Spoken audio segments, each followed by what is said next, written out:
All right.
I'm the leader, and you on the other sections.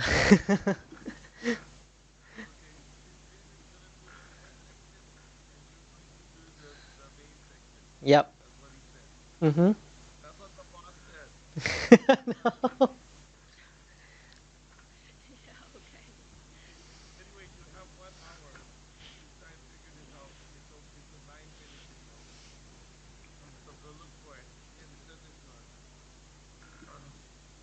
All right.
Ok.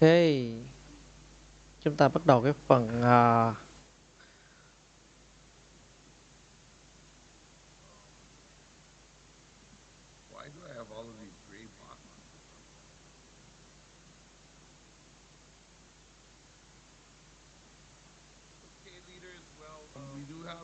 Bit of homework to do tonight chúng ta có một số cái because bài tập về nhà đó các anh as chị. you know from the chapter of Và organized cái từ cái planning, phần mà nói về cái phần there mà were chiến quite lược a và vấn đề kế few hoạch, like things that you want thì to chúng ta có những cái điều mà review with your team nó cần làm với đội um, nhóm của mình about leadership, về khả năng lãnh đạo, major attributes of leadership, và mình có thể là major truyền tải cái failures khả of năng lãnh đạo leadership, đó, and kind of những gì the sự thất things bại, we fail và most những at. cái điều mà chúng ta có thể là cảm And nhận được. this is straight out of the book, Và đây so I từ just thẳng từ cuốn sách luôn. copied and took Đây some tôi of chỉ the copy và tôi dán lên pieces đây cho các out chị thấy so thôi. we can kind of go through this. Cho nên chúng ta có thể But nhìn I just xuyên want qua được điều này you đó. guys to Tôi kind muốn of các bạn ở đây go through this with your team hãy so đi we vào vấn can, đề này với đội so nhóm của you mình can look at và hãy xem chúng some ta of có thể these things. But học được gì ở đây hay basically, không. on the Và page ở with the đây major attributes ờ, of có leadership like truyền unwavering tải được khả năng courage, lãnh đạo ở đây, self-control, và khả pleasing năng tự personality, kiểm sympathy soát and của mình, understanding, mastery of và detail, willingness hiểu to được hơn assume về sự đồng cảm, cũng như responsible là nhìn vào cái chi responsibility, tiết ở đây, cooperation. I mean, there's là sẽ trở thành một 11 of người those that we rất want to là rate, có trách nhiệm. not only ourselves, but look at, maybe the ones that we want to Và pull up, khi mà những người chúng ta and look at the ones you're really good at. And, tìm vào những gì mà chúng ta really, giỏi nhất. this is a great review Và đây là một cái cách that mà Napoleon chúng Hill put ta in there. sẽ It's still đi relevant to ôn today. I lại, mean, really, review really lại, good và stuff. hiện tại bây giờ cũng rất là phù hợp And với thế giới hiện nay. major causes of failure Và chúng ta biết in được leadership, rằng cái khả năng, cái gì tạo nên một cái sự thất inability to bại, organize details. đa phần thì họ không So có khả these are năng things I really nhìn vào want cái you chi guys tiết to ở study đó. for Nên chúng ta phải yourself, học cho cái bản thân của mình về những khả unwillingness to năng lãnh render đạo, humble service, không có cống hiến phục vụ expectation cho of người pay khác, for what they know instead of what không có they do chịu with that which they know, trông đợi những gì mình ta biết, những gì chúng ta fear of làm, competition from followers. và nhìn từ So cái I mean, in sự our mà business, we cạnh see tranh bên all of ngoài. this, right? Trong kinh Lack doanh of chúng ta thấy rất là nhiều, imagination, selfishness, thiếu được cái trí tưởng tượng, hơi ích kỷ. A really great leader claims none of the honors, Và intemperance, không có which công is nhận sự followers thành công do người not khác. respect, and Và intemperate đương nhiên là meaning có chữ là không được somebody tôn that trọng những người doesn't lãnh have đạo của mình. control of their Chúng ta không thấy được một emotions, cái gọi là cái cảm xúc ở đó. Moreover, intemperance in any of its various Nhìn forms vào destroys the endurance and vitality of all who cái khả indulge in it. năng lực. Temperance is also like when people get kind of caught up in sex, or và giống như get là caught up họ in bị dính vô những cái an ego problem. tôi quá lớn, hay là vấn đề về giới tính. It's really good to kind of study Nên đây each là of một this cách rất là hay để disloyalty, chúng ta học một cách như là không có ở đây phần này nữa là nói về phần mà không trung thành. I mean, you can go through this, but Các anh chị I có cái definitely, clip để as chúng ta your cần nhìn homework vào đây. tonight, Và bài học các chị you ngày hôm personally nay, want to go through all of các anh these, chị phải đi hết and tất if you cả have những cái time to phần này, go through with your và chỉ có group, thời gian với đội nhóm của these mình. are really good areas to study and to actually realize where you are in this area. Và chúng And ta probably coi the từ most phần này. strongest one was the 30 major Và causes of cái failure. 30 điều tạo nên cái sự thất And, bại của một người leader. This is really, life's greatest tragedy consists of men and women who Ở earnestly đây là try chúng ta and hiểu được fail. rằng cái sự mà The kinh khủng nhất, tragedy lies bởi vì in the bi kịch overwhelming của một large người đàn ông majority phụ of nữ people đó là who thử fail và thất bại. as compared Cái bi to kịch the nó few nằm ở who đây gọi là succeed. làm So, đưa ra một Napoleon phần Hill lớn của says người ta sẽ bị that thất bại. basically Nên Napoleon Hill 2% of the people hiểu được succeed, rằng là có 2% 98% thành of the công thôi, people nhưng mà fail. 98% là những người thất bại. And aside Thì from number one, thì which is an unfavorable hereditary background, meaning phần thứ like nhất là không có được maybe con ông cháu cha vậy đó. retardation, Có mental một cái nền tảng, retardation, or some severe handicap. All of the rest of và the phần 30 còn are lại, overcomable. phần But kia là the đều. number one Nhưng đầu tiên á, attribute that causes failure is lack of a well-defined purpose in life. tức là So họ we thiếu được một cái câu tuyên bố mục tiêu cho cuộc sống của họ là gì.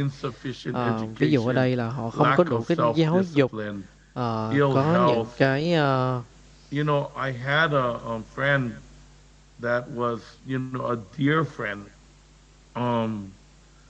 But he, as he was building his new skin, tôi I có một người realized bạn đang làm at Nuskin, some point he một was điểm going đó to really struggle just because ta he hơi bị was gọi là so khó khăn trong công việc này, unhealthy and bởi vì ta không khỏe mạnh didn't control his weight. và không, bởi vì bị And he thừa was cân so rất là far nhiều. over và hầu như là anh ta bị thừa there cân was no dư way lắm for luôn. him to Đây là không có work as cách hard as nào we do. mà có thể làm And siêng năng như mọi người được. so, like overeating foods Và ăn rất not là nhiều cái thứ đồ không có được tốt conducive to health, và gây wrong ảnh hưởng sức habits of khỏe của ta thought, một cách trầm trọng.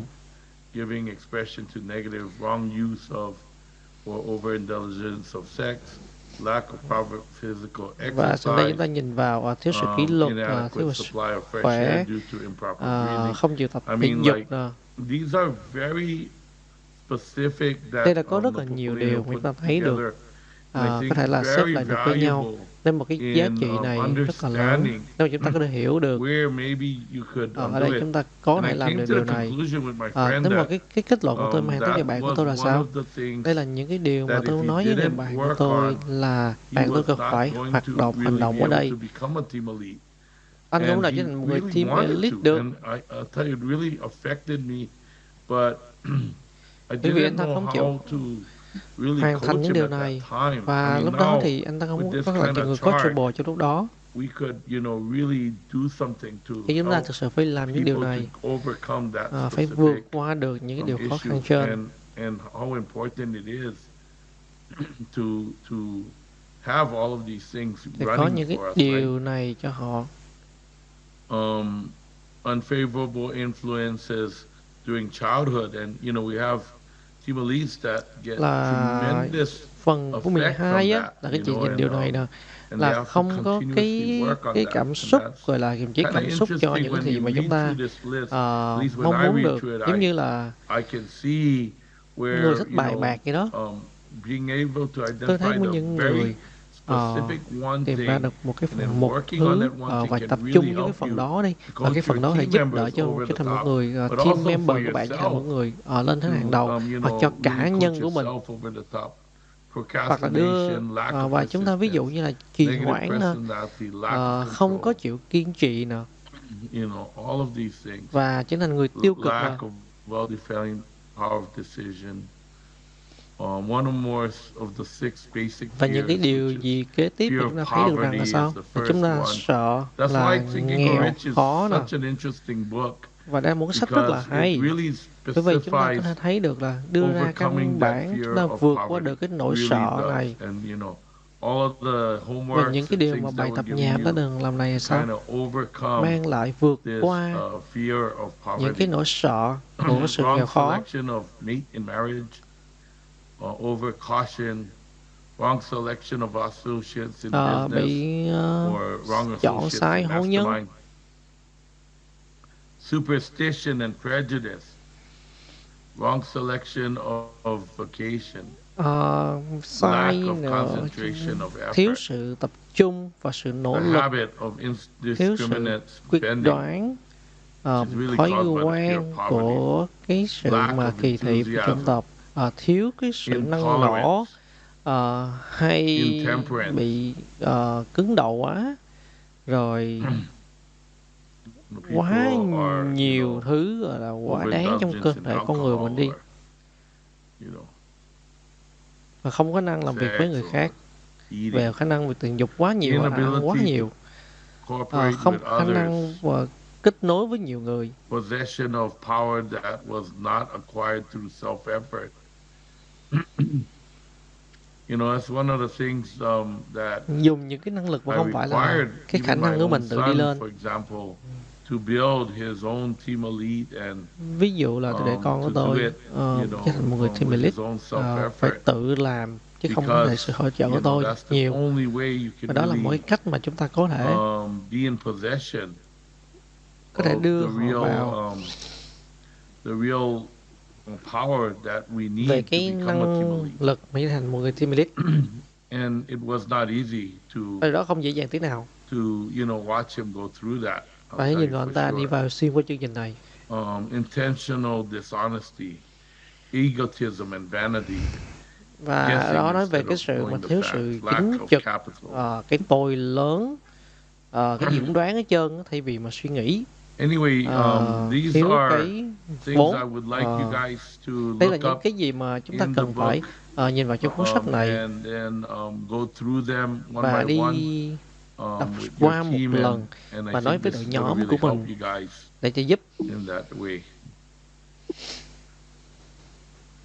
And tonight's homework is Và going trong to tối nay thì be sao? Tối nay chúng ta 5 điều chúng ta cần tomorrow phải làm. morning to Cho wake up sáng mai á, chúng 1 ta dậy hour sớm early hơn 1 tiếng đồng hồ. and to do your Và chúng ta DMPS, phải your làm là definite main GMPS, nghĩa purpose là in life viết là statement, or Purpose Life Statement, nghĩa là decreto đọc in công thức sự tự Spanish, tin và tuyên bố mục and the tiêu của mình. self-confidence Và formula. trở nên đọc And then một do a cách short workout, could be 15 công minutes. thức sự tự tin. A Ở đây short meditation could be 20 phút tập thể dục, 15 20 minutes, phút like ngồi dark thiền screen, và light screen. Don't hai expect à, you guys to wake up in the morning and immediately do the workshop of the tôi nói các anh mind. chị không cần phải dậy 20 phút mà phải And là then ngồi 20 thiền liền. minutes of this right here, the Và top 20 5. phút trong cái top 5 của Top mình. 5 things I must complete before I die.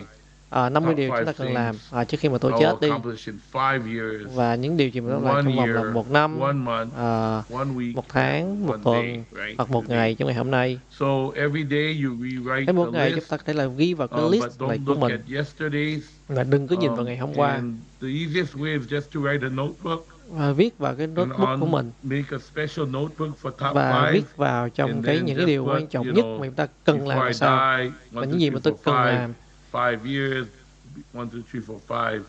1 year, 1, 2, 3, 4, 5. And I always put the numbers down first. Và chúng mình là And then bỏ I cái fill out the numbers. 1, 2, 3, 4, 5 và sau đó là mình cộng vô sau nữa. Và chúng ta quan trọng là chúng ta bỏ vào những cái ý tưởng đi vào đây, những gì chúng ta cần làm ở đó. Và hôm nay chúng ta nói về Mastermind, đội nhóm trí tuệ ưu tú của mình. Và những cái điều mà chúng ta đang có.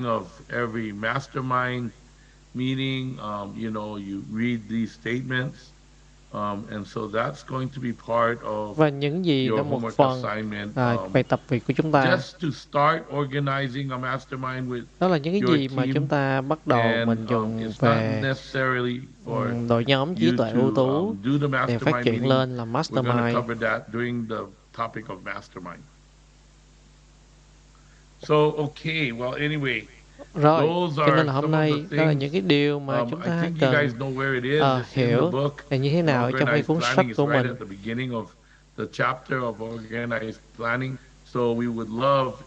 nên là rất là các chị phải học được điều này sao và rất là sẵn sàng.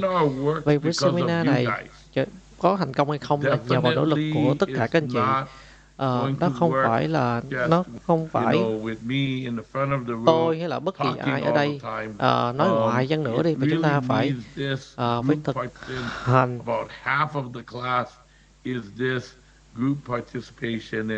Và chúng ta cần phải có sự đội nhóm, cần phải ngồi hoạt động với nhau.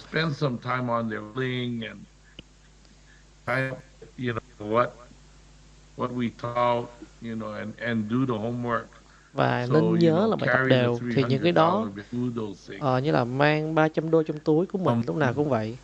I thought this chapter was on organized planning. I thought I'd bring my little iPad here and over what trong cái phần mà lên kế hoạch của mình ra sao. And I'm going to draw it out real quickly. Và đây tôi nói rất là nhanh với những người leader có thể thấy được. Và trong năm 2023,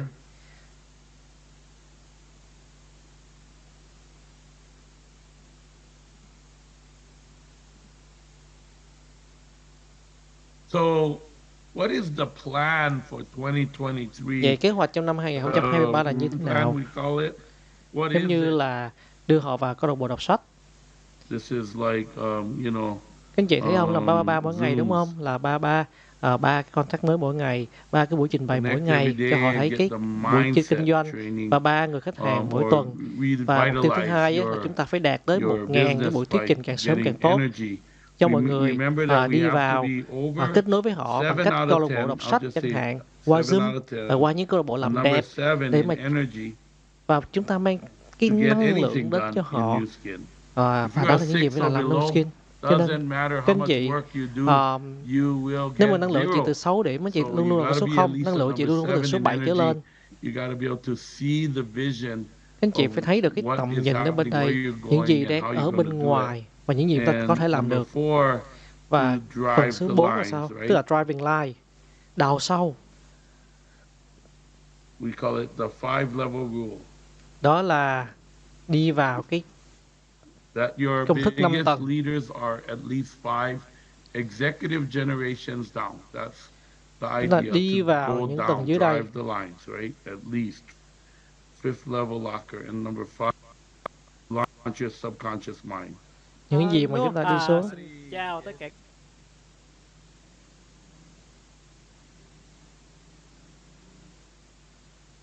Your definite main purpose statement, decreto, and your self-confidence formula, some of the most important things, your book những clubs, gì your, mà trong câu lạc bộ đọc sách you của know, bạn all of your, mang đến top 5 list, all of that top 5 is list, những điều what 5 you điều wanna do. quan You trọng wanna nhất spend mình phải làm ở 1 đây. hour habit. So today is all about habits. That's the topic of the day. We're going to be talking all about habits, and these are the habits that you want to attain. Và đây And những number cái 6, thói which is not in any of our written form, but love yourself. nhưng mà cuối cùng á là các anh chị phải yêu bản thân Be mình gentle sau on khi mà yourself. chúng ta kết nối với tiềm thức của mình, đọc công thức sự tự tin và tuyên bố mục tiêu và kết The nối cho energy một of tiếng mỗi Santa ngày. Claus coming to town. Và các anh chị phải luôn luôn là yêu bản thân của mình. Cái phần cuối cùng là rất là quan trọng ở đây. Giống như là Santa tới thăm mình vậy. So those are your daily habits Đó là that hành will get động you mỗi to, ngày của mình.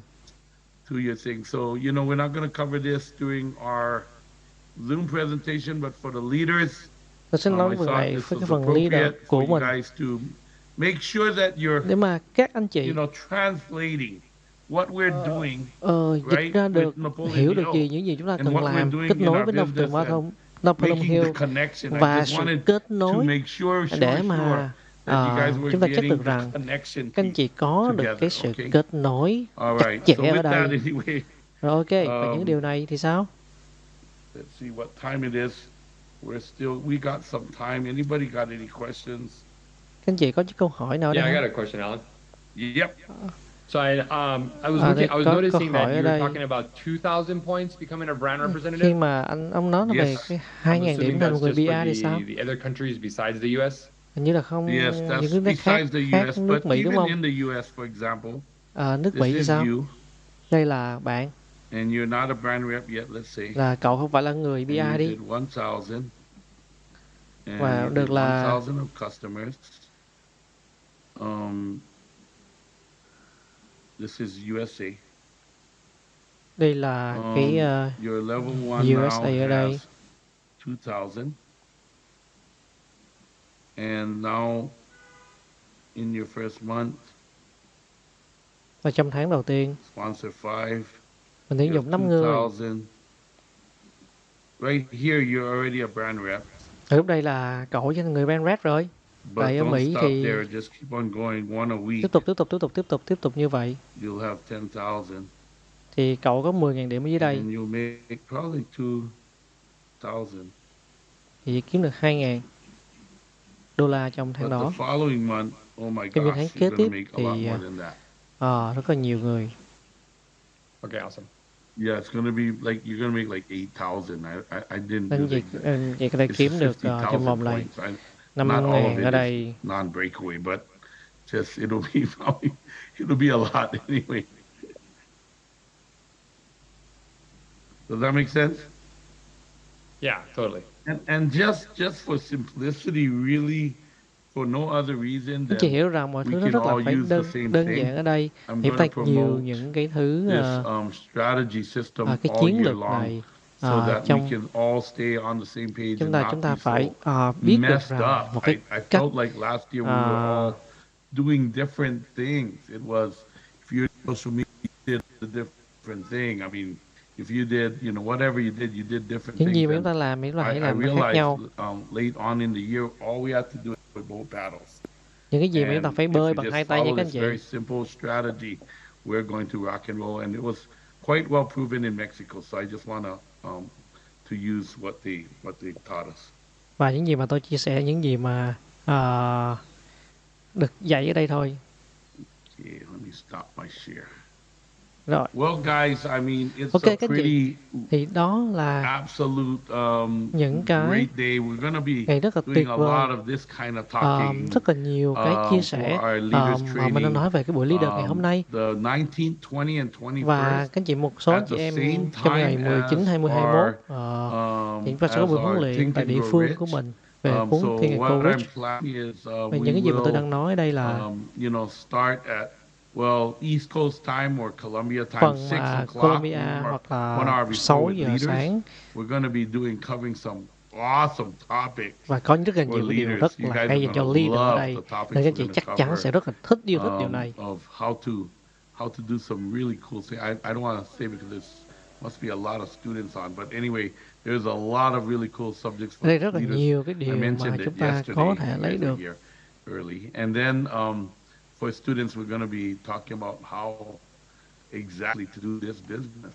So it's going to be an awesome training and get us all aligned and organized and Và like các chị hãy do đưa the mọi người same vào cái thing. kế hoạch And và I làm can tell đều you, đặn if we can mỗi get ngày. Và nếu this chúng ta done, có thể làm được những điều này everybody do the same thì thing, mọi người đều làm điều này we are going to thì chắc be chắn là a nuclear reactor. chúng ta trở thành một cái hạt nhân nổ We're going to đùng go lên into và chúng ta nuclear thấy được fission. rằng We're just going to explode into the phải là market. bung ra And trong there's thị a trường đó. lot Và đó có rất là nhiều happiness with this. cái sự hạnh phúc Because ở first đây. of all, what we have Đầu to tiên do những is gì mà chúng ta have làm the mindset of success. là cái tư duy của sự Second, we thành need công to have the là kế system tiếp là chúng ta có of hệ success. thống ở I đây. always talk about that. Tôi luôn We luôn nói need the những điều này. system of success. But the third thing, we need habits Là kế tiếp of là success. And cái today, organized planning, thói quen, decision, this cái is sự mà quyết định exactly what nên we're tạo talking nên about. những cái gì mà em đang nghĩ về điều này. Really. Và đó So we're là coming down the tube, as I said. So nên you mình have nhìn a xuống này burning desire for nên nhiều success. cái khả You now năng start visualizing phải and nhìn creating a vào money consciousness. hiểu được You're là now cái heading sự down hấp the dẫn của tube. tiền bạc của mình. Now with this organized plan Và bây giờ mình hãy and quyết looking định at where you need to shore up và your personality to be a strong leader. trở nên một cái người This is lãnh what we're đạo working mạnh on. mẽ. The center of the tube, we build an incredible plan. Và sau đó thì chúng ta hãy xem một cái kế hoạch, một cái sự cầu nối. Và đó là những gì chúng ta đang làm bây giờ. Và sau đó chúng ta dùng cái mastermind, lực hấp dẫn và trở nên một cái người leader rất là tuyệt vời trong cá nhân của mình. Và chúng ta sẽ hấp dẫn, thu hút những người leader khác với mình, trở thành một đội nhóm rất vững mạnh. Và trong cái cuối đường này là sao anh chị? Đó là cuối cùng đó là sự hạnh phúc, yêu thương và có những cái điều đó. Và trong cái Nagao Costa sẽ đến và chia sẻ có rất là nhiều những gì mà cô ta đã thành công được dùng cái triết lý sự thành công này. Những gì mà ông Joseph Green đang nói về cái philosophy. Nên đó là vào ngày Chủ nhật nha. Chúng ta có một cái guest speaker ở đây. Anh Dean Nguyễn sẽ nói điều này. Chúng ta sẽ học được rất là may mắn. Dean Nguyễn và Costa ở đây. Cho nên chị hãy mang được nhóm của mình tới. Tôi không biết là ở đây là họ có làm kinh doanh hay không nữa, mà chúng ta hãy mang họ đến đi. Nếu mà các anh chị có những cái câu hỏi đặc biệt nào á, thì Dean nói là cần điều gì?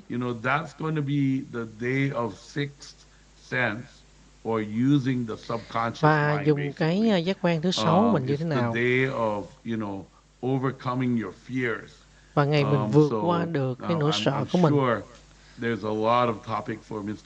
Và có rất là nhiều cái mà chúng ta có thể là Dean Nguyên, Peter Costa ở đây và sẽ là cái người mà khởi động đến. Tôi ở Utah và sẽ làm cái phần mà phần còn lại. Và tôi hiểu được rằng các anh chị thấy được không thì Patty Costa và Dean Nguyễn sẽ hỗ trợ phần sau. Điều đó trời tuyệt vời hơn là tôi đang ở đây nữa. Nó quá hay luôn ha. Và bởi vì tôi phải đến một đám tang của Nathan Riggs Nên vào Anyway, lúc đó guys, thì ok các anh that's chị, it for thì đó me. xong rồi đó. Leadership Và leadership training. I hope you training guys của mình enjoyed đã it. xong You guys rồi, cho nên hy vọng like là các our anh chị có thời gian tuyệt vời ở leadership ở đây. warm up today. Và I chúng hope ta you có sự guys khởi did. động, và tôi But tin được rằng các yeah, anh chị đang I có. really want to make Và sure you tôi rất guys muốn are là các anh chị có được relating to this có thể là tube that kết we're going nối và down. cái đường That's hầm mình đang đi đến what cuối I've đường như thế nào. come to realize Và this trong time in thực tế thì doing sao? this, during this last few days, Và is trong một that vài ngày cuối Napoleon là Hill set it up, right? Napoleon Hill So he set up đã the nói được, burning desire and thoughts are things right at the beginning. He set up the end, right, và which ta is nói the về result, what cái you kết want at quả December 31st. trong And vòng what ngày he's 31 doing is building an incredible pipe, là tạo ra một cái right? And đòn that's what bẩy. we're going Nhưng down mà right những gì now. mà We're chúng ta about cần làm ở halfway, đây little nữa, over halfway down the pipe. So we're solidifying chúng ta the thấy được thought, the cái idea. cái We're suy nghĩ solidifying it into definite plans, mang đến một cái definite organized plans. cái kế hoạch, Also looking at any holes in our plans, và nó using là được mastermind, right? All of this cái mình is kích like just hoạt ra cái giving kế you hoạch này incredible và amount mang of đến cho chúng ta power. một cái năng lượng And cực kỳ, and sức I mạnh cực didn't kỳ là mạnh realize mẽ. it so much Và tôi không có in hiểu ra all vấn of đề the other này, classes I taught, but to see how nhưng mà chúng ta deliberate thấy each được step trong of the mỗi law bước is, and it's a này trong law. luật hấp dẫn. It's like if I Ví dụ drop như this là pen, luật it's going to trọng lực fall. á, It's the khi law chúng ta of thả viết gravity. thì viết rớt And xuống như that's thế. what we're talking about Và here. đó là những gì mà We tôi nói got về a điều này. law on our Chúng ta side, có một and we cái just luật need ở bên to mình, apply the law. và mình hãy dùng cái này mà So, áp dụng lên cái luật I đó. hope you guys Nên các anh chị ơi, enjoy today's chắc topic. chắn các anh It's chị gonna sẽ có be một cái điều a rất tuyệt vời crazy hôm nay day. ha. Thì đó một ngày So chắc let's chắn là get rất là ready. điên We're cuồng gonna luôn á. Học bài cho kỹ start nha. the timer. I Và believe bây giờ let's chúng see, ta bắt đầu we're mình có right on timer time, right on. chuyển về. We Rồi, can start the timer. ok. I thought Javier was going to give us a new timer, but